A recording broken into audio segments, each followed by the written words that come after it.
In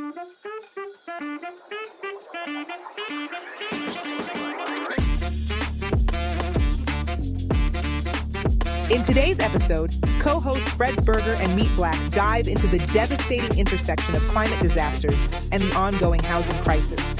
With wildfires, hurricanes, and rising sea levels displacing thousands of people and housing prices skyrocketing, millions of Americans are facing the brutal reality of trying to secure housing in the face of unprecedented challenges.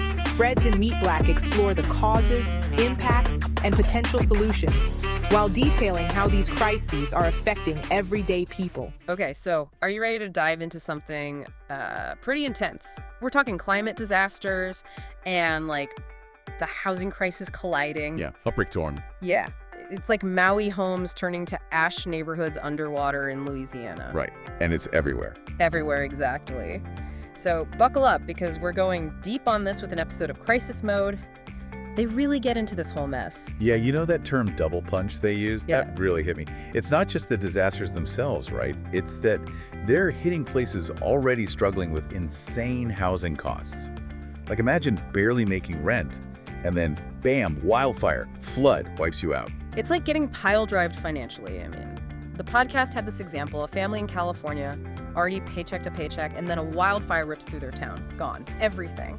Makes you realize how fragile things are for a lot of folks. And Crisis Mode made this point that really stuck with me.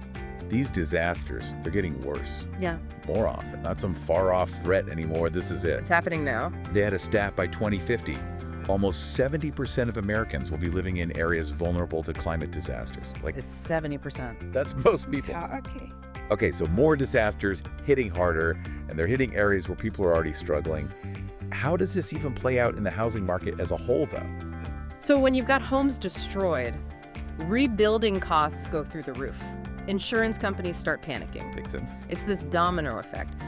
Prices go up even in areas that are supposedly safer from these disasters. They called it a climate affordability crisis. And honestly, it's putting the housing crisis on steroids. So it's not just a big city problem. This is pushing inland, too. Oh, absolutely. Think about it. People displaced by fires, floods, whatever, got to go somewhere.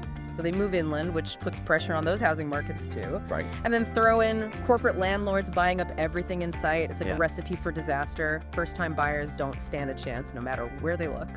You know, one thing Crisis Mode really didn't shy away from? This whole thing hits some people way harder than others. Yeah, it's like this ugly truth, isn't it? Low-income communities, Yeah.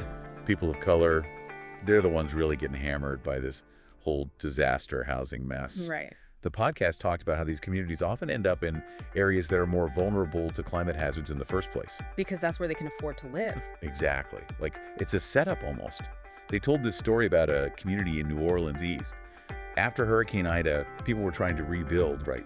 But insurance was dragging their feet. FEMA was a nightmare. Like they were just abandoned. It's heartbreaking. Yeah. And Crisis Mode cited a study that found after a disaster, housing costs in the area can jump by like 20% or more. So you're hit with the disaster, then the cost of everything explodes. It's this brutal 1-2 punch, and it's hard to dig out from. Man, it's heavy stuff. But Crisis Mode did talk about some glimmers of hope, right? Communities pushing back, finding ways to deal with this. I think some good news. Yeah, there were some really inspiring stories. One thing was this idea of climate-resilient housing. Like building houses that can handle the floods, the fires. Exactly. They gave this example from Miami. They're investing a ton in flood-resilient infrastructure, elevated roads, seawalls, like a massive project. But it shows that cities are finally starting to take this seriously. Yeah. You know? That's going to count for something. But what about places that don't have Miami's budget? Smaller towns. Are there solutions for them? Oh, yeah, for sure. But the podcast talked about this really cool trend, grassroots groups pushing for community-based housing. Okay, so it's like a different approach. Yeah, it's about affordability, sustainability, building homes that are energy efficient and can handle climate impacts. They even mentioned this group in Colorado that's 3D printing houses. 3D printing. Wild. I know, right? Yeah. But it's awesome to see people getting creative, taking charge. I love that. But remember earlier they talked about those corporate landlords, like that feels like a bigger systemic problem. Did Crisis Mode have anything to say about that? Oh yeah, they did. They talked about this growing movement for things like rent control and zoning reform. To give some power back to the people actually living there. Exactly. So communities have more control over their own housing, and can push back against those predatory practices. That kind of stuff seems key because one community at a time can only go so far right. We need bigger solutions too. 100%. It's got to be a team effort. People, communities, AD policymakers working together to build a better system. This quote from the podcast really hit me. We can't just rebuild, we have to rebuild better and fairer. Like, that's it right there. Rebuild better and fairer. It's a nice thought, but is it even possible? Like, what can anyone actually do about this? Did Crisis Mode have any advice for people listening? Yeah, they did actually. They ended with this really strong call to action, and it starts with staying informed, like you were saying. The more you understand this whole web of climate change, housing, social justice, all of it, the better you can actually fight for change. Yeah, but sometimes it's like drinking from a fire hose, you know? There's just so much information out there. It's overwhelming. For sure, for sure. One thing Crisis Mode recommended was finding organizations already doing the work and supporting them. They specifically mentioned the National Low-Income Housing Coalition and the Climate Justice Alliance. They're out there making a difference every day. Yeah, that makes sense. Support the people on the ground. But what about, like, on a personal level? What can people actually do?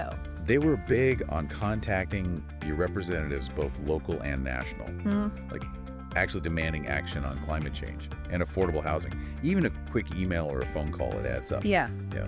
They really stress that those are ROR elected officials. We have a right to hold their feet to the fire. Totally. And I feel like just talking about this stuff with people you know, like your neighbors, your family, that's got to help too. Raising awareness, building momentum. 100%. They even said something like, don't be afraid to have those tough conversations, even when it's uncomfortable.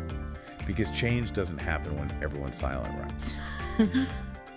So true. Well, this has been a lot to process. Any final thoughts before we wrap up this deep dive? What's the big takeaway? You know that question Crisis Mode ended with? The one about if climate change pushes people out of their homes and then they can't afford the safer areas, where do they go? What happens to them? It kind of haunts me. Yeah, because there's not an easy answer, is there? Nope. And it just shows how urgent this is. It's a good reminder that this isn't just some abstract problem. It's real people's lives we're talking about. Yeah. And what we do now, it'll echo for generations. So to everyone listening, we hope this deep dive has given you some things to think about, maybe lit a fire under you a little. Because we need people to be part of the solution here. We're all in this together, right? Yeah.